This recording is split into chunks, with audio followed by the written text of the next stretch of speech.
యేసుక్రీస్తు నామంలో బెతస్తా విడుదల పరిచర్యల తరపున మీకు ప్రేమపూర్వకమైన వందనాలు. ఇది నా వాక్య ధ్యానము. మనము తన ఎదుట పరిశుద్ధులమును నిర్దోషులమునై ఉండవలనని జగత్ పునాది వేయబడక మునిపే ప్రేమ చేత ఆయన క్రీస్తులో మనలను ఏర్పరచుకొనెను. ఎఫెసీయులకు రాసిన పత్రిక 1వ అధ్యాయము 6వ వచనం. విశ్వాసులు పుట్టకముందే, లోకం ఉనికిలోనికి రాకముందే దేవుడు భవిష్యత్తులోకి దృష్టి సారించి ప్రతి విశ్వాసిని చూచి క్రీస్తులో ఎన్నుకున్నాడు. వారిలో ప్రతి ఒక్కరిని ఒక ఉన్నతమైన స్థలంలో ఉండేలాగా పూర్వమే నిర్ణయం చేశాడు. దేవుడు విశ్వాసులను ఎన్నుకొని పూర్వమే నిర్ణయం చేయడానికి గల కారణం మనము పవిత్రులుగాను నిర్దోషులుగాను ఉండాలని, అటు తర్వాత మనము ఆయన సంతానముగా ఉండాలని. ప్రార్థన.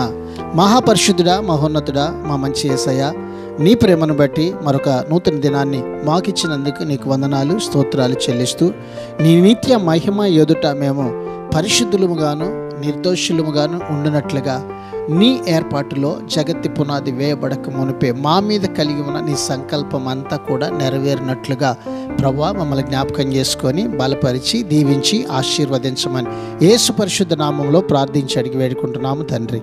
ఆమెన్.